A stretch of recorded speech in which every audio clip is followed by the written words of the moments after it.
Hi folks, welcome to the Prepared Homestead. This is Travis. Thank you all for stopping by to watch. Well, I hope you set your clocks back.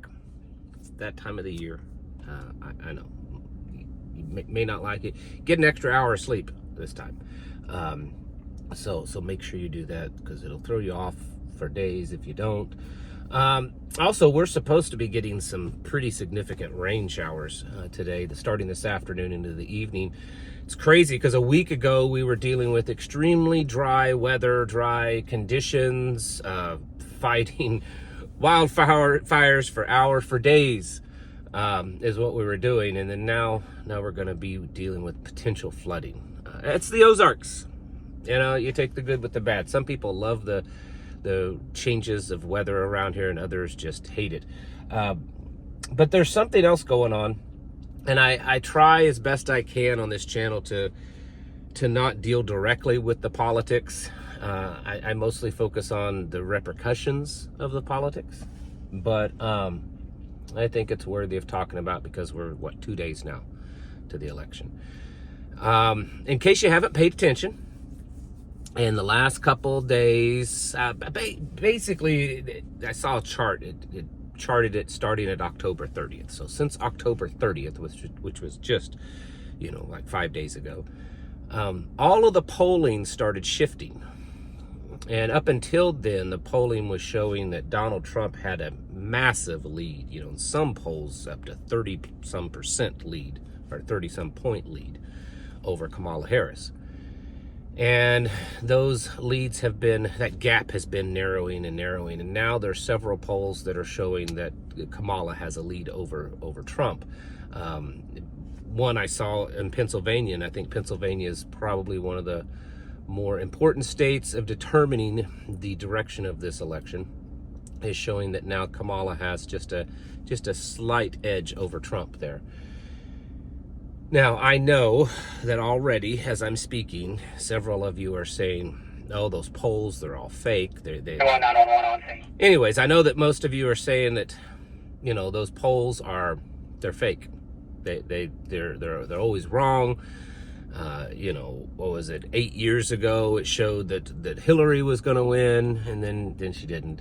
But that's true. But also 4 years ago, it showed that Trump was going to win. And as you know, we know how that worked out. So I think what's probably happening is that it's already set, meaning that the people that are running the show actually know who's going to win, and so they've got to bring those polls together to make it not look like such a dramatic upset. I'm trying to choose my words here, and that's what I think is going on, and I want to start cautioning a lot of you. I've been telling you for days now to be getting ready. And I know that there's a lot of you that are still extremely optimistic about Trump getting elected, if you're for him. And I'm not trying to discourage that, because of course I guess it's still possible. But I think that they've kind of got this one in the bag. And so the polls are trying to reflect that so that it doesn't look like, oh my goodness, how is it that she won when the polls were showing him up 30 points? They're trying to bring that together. There was and I can't remember his name. It's not that important, but a fairly prominent name in the whole political process released a statement the other day, and it's been shared around a lot on social media, that he has an inside source into the Kamala Harris campaign. And they were telling this guy that the Harris campaign is telling all their workers to not pay any attention to the polling, to what's being said, because they've got this, to just not worry. They know how this is going to turn out. It's going to be okay. Kamala is going to win, and to not worry. Also, several state governors have already activated their National Guard in response to the election coming up soon. And then, of course, police departments all over the country are getting ready. They're telling people that, you can't take the day off, pulling in reserve units, things like that, getting things ready. So as we near this day, Tuesday, who knows what could happen in the next 2 days. Iran is potentially going to start attacking Israel tonight, maybe. Tonight or tomorrow night. They issued a no-fly zone area over Iran, and everything seems to indicate that that's what's going to happen. And they say that it's going to be substantial, that it's going to be basically like a shock and awe campaign. Israel says that they're ready also to strike Iran. So will it happen at the same time? I don't know, but it looks as though that's going to happen just before the election. Maybe the night of or the night before, I don't know, but it does look like it that way, according to the information that's being spread online. So that's happening. Like I said, the National Guard and the police department's getting ready for potential civil unrest due to the election. There's been so many reports over the last few weeks of illegals registering to vote or voting, or poll workers, or they're refusing to check IDs. So many reports of people saying that they absolutely know that illegals are voting in their area. There's so much going on, and as much as I hate saying this, because it does make me sound kind of like a doomsdayer, this country's lost, folks. It's lost as far as I'm concerned. I understand that there's a chance that Donald Trump could get elected, and even if he gets elected, there's still an even smaller chance that he could actually turn things around and do some of the things that he wants to do. My problem is, and I'm going to probably lose lots of people watching, and afterwards, if Trump doesn't win, people will be blaming you're one of the problem. You're one of the problem. My wife and I were talking last night. We actually looked over the ballot for our area, just curious, because I hadn't looked at it, didn't know who was actually going to be on it. And as far as when it comes to presidential race, there's no one on our ballot that's 100% solid when it comes to pro-life, anti-abortion, guns, small government, anti-forcing vaccines on people, that kind of stuff, intrusion in our lives, social spending. There's no one on the ballot that's that way. None whatsoever. And you can argue what you want with Trump, but Trump's been very open that he's not like this staunch anti-abortion candidate. And so that, folks like me, that's pretty bullheaded when it comes to that kind of stuff, that if I were to vote, it would only be, based on certain things, and I won't compromise on those. Because it's a spiritual belief. It's deep inside. I'm not going to compromise. And I'm not going to buy the argument that, well, if you don't vote for Trump, you're voting for Kamala.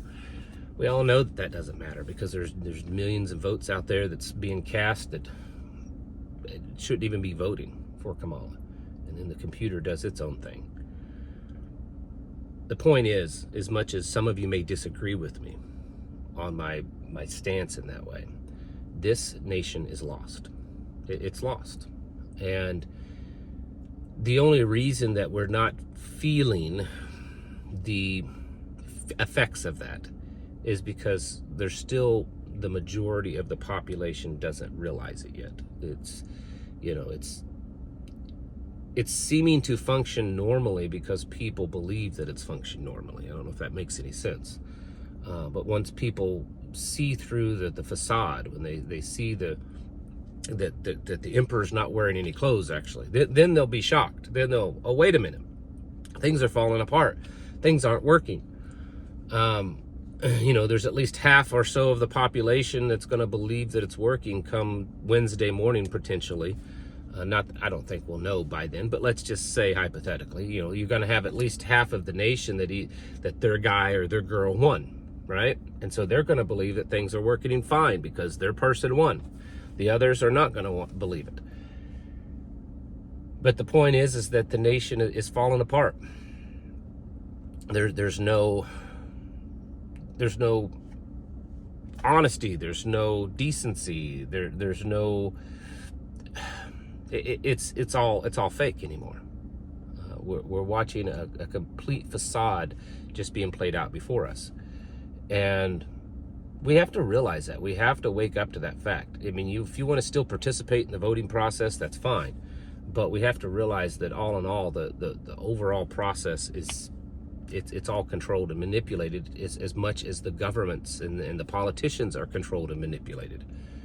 And the things that they do to the people, it's a manipulation process. It's a big psyop. And it's all to retain power. It's all to keep power away from you. It's all to keep you in fear, so that their plans can be put in place that benefit big corporations, that benefit, the banking systems. And I mean, this is a long argument here that I'm trying to bring it down to just a couple of minutes, but I think most of you know that this is the system that we're in. And the thing is, it's different about this particular election is it has a greater potential than any other previous election of being that tipping point to where there's more exposure that the emperor has no clothes, that the emperor pushes beyond, how do I put it? Up until now, it's been this incremental change. And this election and whoever gets into power has the potential of pushing this beyond incremental steps, that it will be massive movements towards totalitarian, globalism. So there is, I think, a difference there. And that's why I've talked about this more. I've talked about this more than the last election. For those of you that were watching me back, 4 years ago. Because I think it's not so much of who gets elected that's important with this election. It's the fact that it's happening, and they know that this is kind of that turning point, and we have to be ready for that. I suspect that one way or the other, there's going to be violence. There's going to be social unrest, and it could, it could eventually become some type of civil war. As crazy as that sounds, as outlandish as that sounds, but no one wants to believe that. We have to be prepared for that also. You've got a couple of days left. If you need to stock up on things, stock up. Keep your fuel tanks and your fuel cans filled up. Keep your water jugs filled up.